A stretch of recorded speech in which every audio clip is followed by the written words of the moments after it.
शंभू भैया आज सोनामती कुंवर के जितने भी पुत्र हैं, दुनिया की सारी दौलत, सारी खुशी, सारी पद उनकी चरणों में डाल दिया जाए राजा बाबू। लेकिन जो माता की ममता, जो माता की प्रेम, जो माता की हाथ से भोजन अब जीवन में कदापि उनकी नहीं प्राप्त होंगे। दूध भात कोरा में खियावे चंदा मामा के देखा के,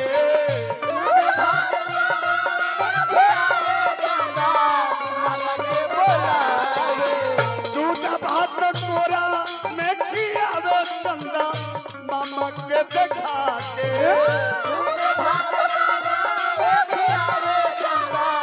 मामा के बोलावे। इसी मिट्टी का लाल हाँ बड़ा अच्छे निर्गुण भजन के गायक संजय प्रसाद यादव जी, ग्राम तेंदुआ हरकेश, मैं एक माला से सम्मान पूर्वक सम्मानित करता हूँ। भैया आजीवन हंसते रहे। आप लोग ताली बजाते रहिए। वाह वाह। बहुत बहुत रुपया का पुरस्कार। इसी मिट्टी का लाल मेरा इस संदर्भ में मुखिया जी कुछ गीत गाना का आगाज करने की प्रयास में आए। रंजय कुमार यादव, मोमिनपुर परिहारा, मैं आग्रह करूंगा कि बाबू खड़ा हो जाओ, एक माला से सम्मान पूर्वक सम्मानित। इसी मिट्टी का लाल है, आप लोग इसे भी जोरदार प्यार दीजिए, आशीर्वाद दीजिए, ताकि मगध की मिट्टी को और खूबसूरत बनाने को काम करे।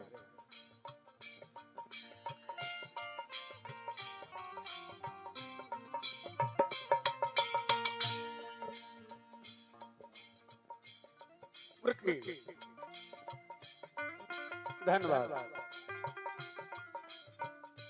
सवेरा होगा राजा बाबू तो एक आध गीत हम सुनवाएंगे जो मैंने परोसा है, सिखाया है, इसे परीक्षा आप लिख ही जाएंगे। ग्राम पंचायत मनार वर्तमान सम्मानित मुखिया राजकुमार राम जी 500 रुपया का पुरस्कार दिल बने कौन बने मुखिया जी, बहुत बहुत रुपया के पुरस्कार, हार्दिक हार्दिक वंदन अभिनंदन।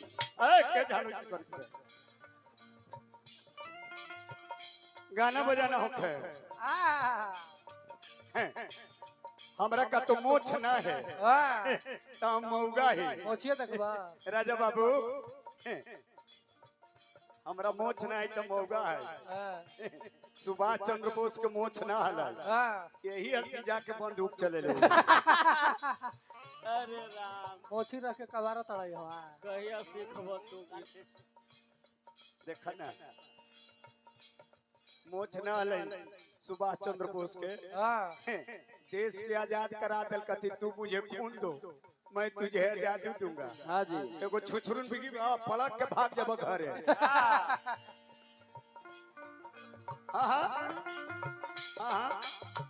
तू दबात कोरा में खियावे चंदा मामा के देखा के, मामा के बोलावे। मामा के देखा के, चंदा मामा के बोलावे। तीनों तेल लगाई के सुतावे हर मौसम से बचा के,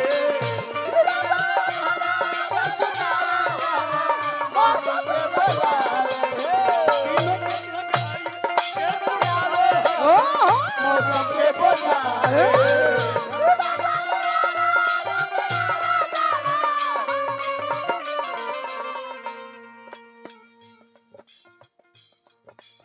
माता के ऐसा दुनिया में प्यार ना कलक भैया सलेश भैया हमनियो दुगोला लड़के जाइला त माई कहली रे सिर जानो लगत तरह के जे नाश्ता नहीं छक पहले का मुंह झुराई लगता हाँ, अब मेहारू एगो कहली मेहरारू का कहली आ जाई भाव में आ जाई आय भाव हाय आय हाय आय हाय जिया जिया पंडित आए हाय रे हाय अरे है मनरवली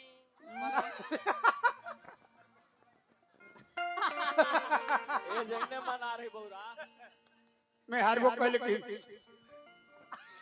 ए नीरजवा के पापा लाओ ना कुर्तावा खींच दी थी हाँ, तू कुर्तावा खींचे के फेरा में है खींचे के। जे मुखिया जी नमुआ देले हत से तू कुर्तावा में से खींचे के फेरा में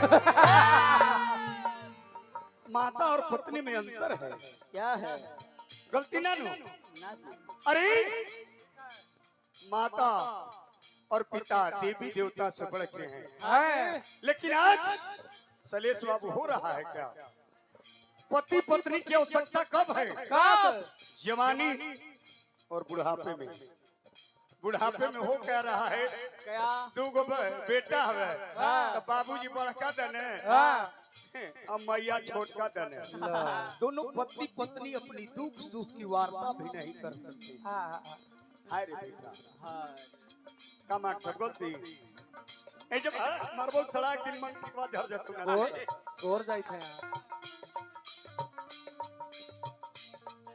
कहले का हो का कहले हो पाल मैया जान बूझ पाल मैया जान बूझ बेटा कितनो जवान हो जाए लखन बाबू हां लेकिन माता की नजर में वो नादान है पाल मैया जान बूझ मोर बबुआ अनबूझ मोर बबुआ अनबूझ माइक तू आए सुन दुनिया में और दवाई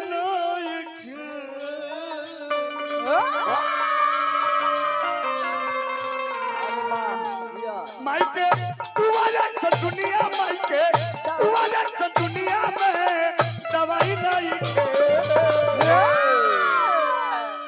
त माई ऐसन दूधवाया मिठाई नहीं खे आई जैसन दुधवा के बात नहीं थे हो आई जैसन दुधवा के मिठाई नहीं खे आई जैसन दुधवा के ए सुरता के अनमोल खजाना कबोल दिल से तेरा ममता के अनमोल खजाना कबोल दिल से तेरा बोल बेला हरदम जय हो जय हो माई के करेजा बोल बेला हरदम बेटा खाती माई के करेजा माया के अनमोल खजाना के हो दिल से तेरा ममता के अनमोल खजाना कबोल दिल से तेरा ओय! बोल बेला हरदम बेटा माई के करेजा बोल बेला हरदम बेटा खाती माई के करेजा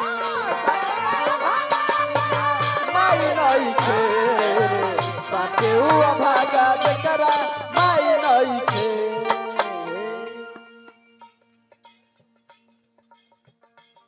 माई सोचली मुखिया जी हाँ अंतरा के पैराग्राफ तनी चेंज होता अंतरा के पढ़ा लिखा के सया न कैनी जननी किस्मत जागो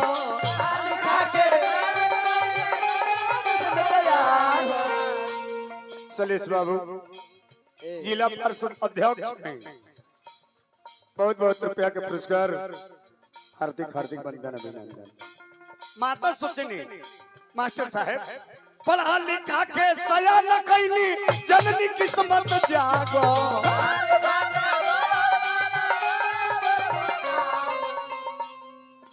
पाइल बियाह पतो हऊ तरनी सोचनी विपत भागो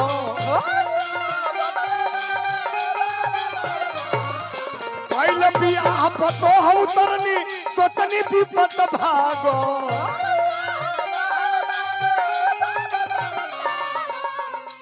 पढ़ा लिखा के सयान कोइनी जननी किस्मत जागल जागल भइल बियाह पतो हो उतरनी सोचनी विपत भागल। लेकिन अशोक बाबू विपत भागेला ना, कोई कोई के भाग जाला, लेकिन ढेरे के विपत या सवार हो जाला। मैला करके देली मान,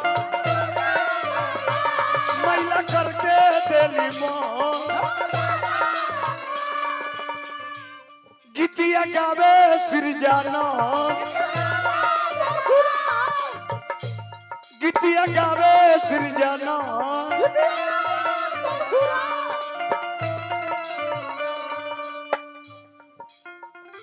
बेटा के आरे झूलुआ इस दुनिया में,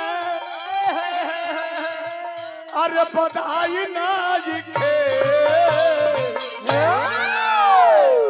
माता जब पुत्र के झूला में झूलावे ले हाँ जी लागल करी अब हम स्वर्ग में बानी, का गलती स्वर्ग में बानी। परमादरणीय के झूलुआ खुशी अरे दूसरा कोई, अरे बधाई ना ये ए मास्टर पूछो भोला ओकरा से आहा तब बाटे ऊ अभागा जे कर, अरे बाटे ऊ अभागा जे कर, अरे माइना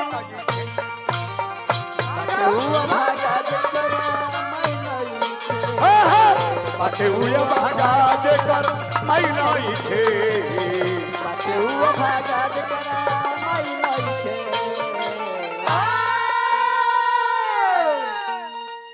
चली 15 मिनट आ गई, समय के अतिक्रमण ना। ना भगवान श्री कृष्ण के आहा